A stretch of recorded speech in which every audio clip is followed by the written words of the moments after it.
Welcome back, everybody, to another deep dive. It's great to be here. Yeah, today we're putting on our our detective hats, our magnifying glasses. Yeah. Yeah, we are going into the world of luxury watches, Okay. but not the fun, glamorous side. Right. We are talking about watch fraud, That's right. The dark side. the dark side. Yeah. And to help us navigate this, we've got excerpts from, well, it reads like a detective's handbook. It Good. breaks down the tricks of the trade from, how to spot them to what to do if, you find yourself a victim of it. Yeah. Think of this as like your crash course in watch detective work. Ooh, I like that. Yeah. Watch detective. Whether you're a seasoned collector or just starting out. So before we get into specifics, I want to ask you, just how big of a problem is watch fraud? Oh, it is a multi-million-dollar industry. Wow. And it's growing. I mean, fraudsters are getting so sophisticated, exploiting the emotional value and investment potential of these watches. That's unsettling to hear. Let's delve into some of those tactics. What are some of the most common types of watch fraud that we should be aware of? Well, the most common is counterfeiting.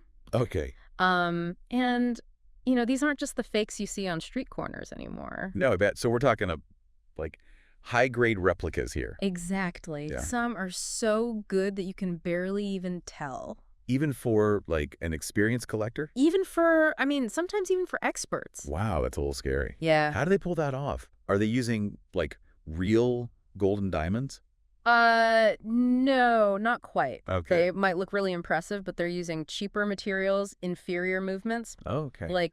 They might use pleated base metal instead of solid gold, or swap out, a carefully crafted Swiss movement for a mass-produced Asian replica. So it's not just about the brand name. It's really about, the materials and the craftsmanship. Exactly. Okay. That's where understanding, provenance comes in. Provenance. Fill me in. So that's the history of the watch, the ownership, its pedigree, tracing it back to the manufacturer. Okay. A watch with, clear documentation, provenance, it's inherently more valuable and trustworthy. It adds that layer of authenticity. That makes sense. So how do fraudsters exploit that? Oh, they'll make up these crazy stories. Right.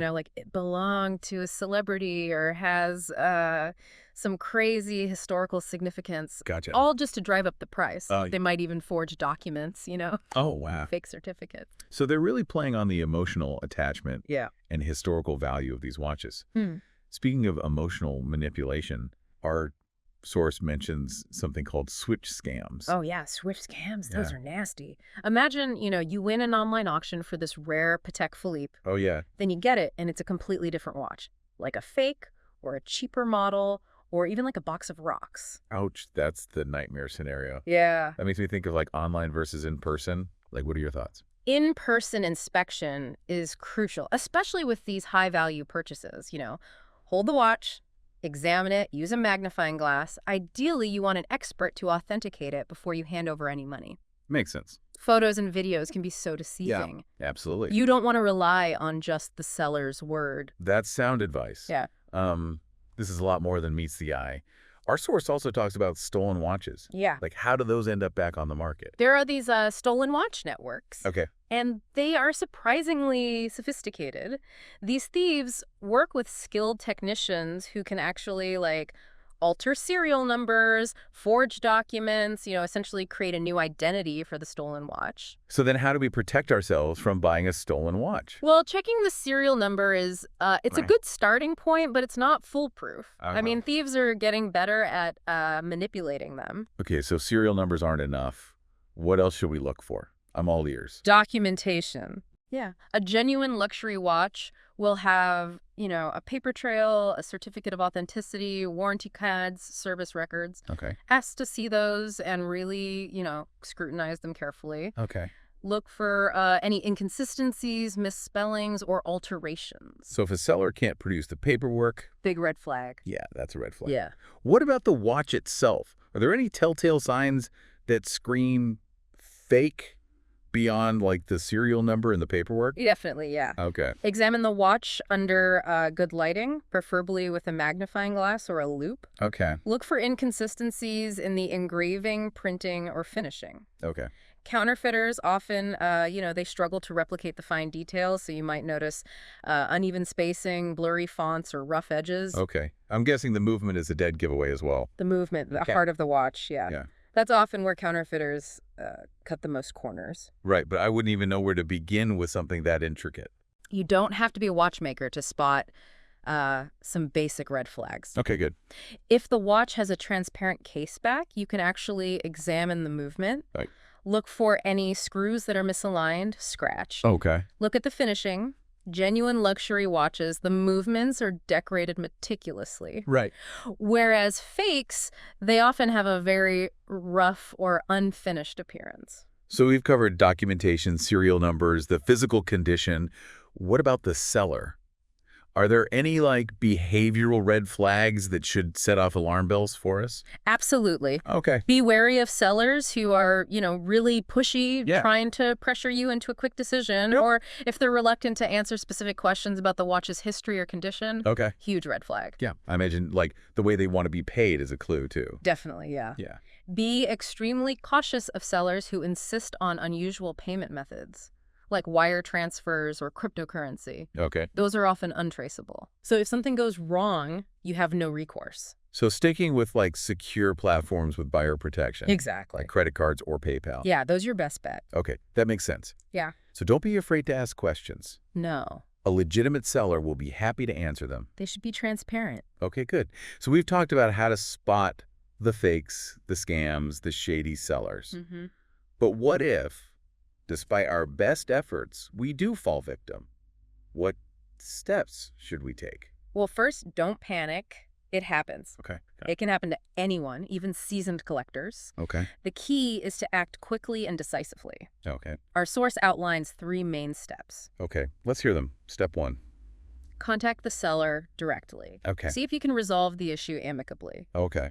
Maybe they'll offer a refund or exchange. It's important to be realistic, though. Right. A lot of these fraudulent sellers, they'll just disappear. Right. So document everything. Yes, absolutely. Document everything. If the seller ghosts us, what's step 2? Report the fraud. Okay. File a police report, contact your local consumer protection agency, and if the transaction was online, report it to the platform you used. Right, so create that paper trail. Yeah. Maybe prevent someone else from falling victim.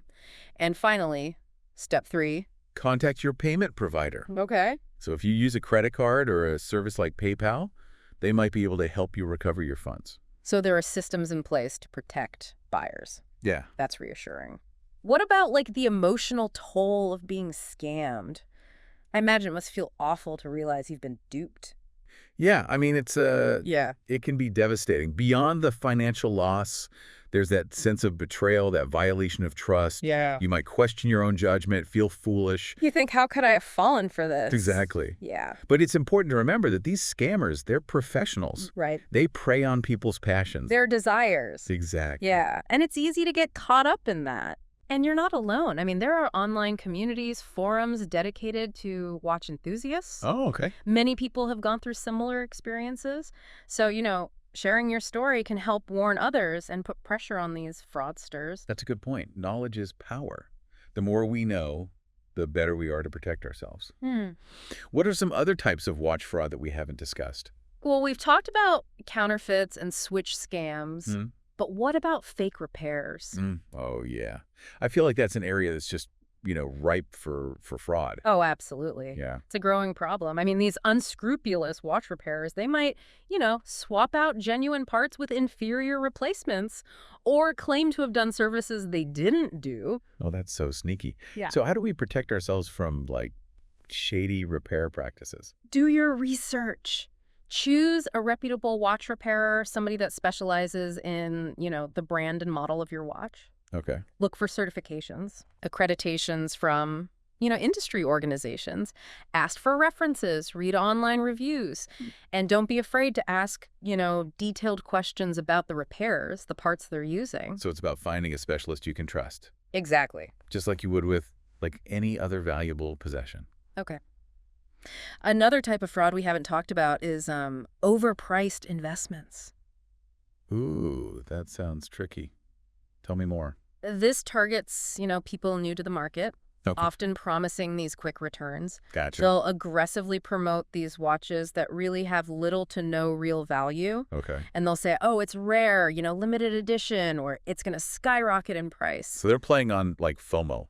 Yeah. That fear of missing out. Exactly. Yeah. And it's important to remember the luxury watch market is, complex and volatile. So don't make any investment decisions solely based on a sales pitch. Right. Do your own research, consult with experts, and be realistic about the potential returns. Don't get caught up in the hype. Yeah. What about reseller fraud? Is that something we need to be aware of? Oh, absolutely. Yeah. Reseller fraud covers, a wide range of deceptive practices. Okay. They might sell a watch as brand new when it's actually pre-owned, has hidden damage. Okay. Or they might misrepresent the condition. Say it's mint when it has scratches, dents, or even mechanical issues. Ugh, that's so frustrating. It feels like you really need to be a detective to buy a watch these days. Well, knowledge is your best defense. By understanding these common types of fraud, the red flags, the steps you can take to protect yourself, you'll be much better equipped. Yeah, that's so true. This has been a fascinating deep dive. So what does it all mean? Right. What are the key takeaways for our listeners? I think the most important one is that knowledge is power. Even just a basic understanding of watch fraud can make you a much savvier buyer. Do your research, ask questions, be cautious. Don't be afraid to walk away if something feels off. Yeah. Even if it's a great price. Trust your gut. And remember, the emotional aspect of watch collecting is what makes it so special. Yeah. These watches, they represent history, craftsmanship, passion. By protecting ourselves from fraud, we're not just safeguarding our wallets. Right. We're preserving the integrity of this incredible hobby. I love that. That's a really beautiful way to put it. Yeah. So to all our listeners out there, be vigilant, be informed, and don't let the fraudsters steal your time or your passions. Spread the word, protect the passion, and keep those timepieces ticking, honestly. I love that. Thanks for joining us for this deep dive into the world of watch fraud. It was my pleasure. Until next time, happy collecting, everybody.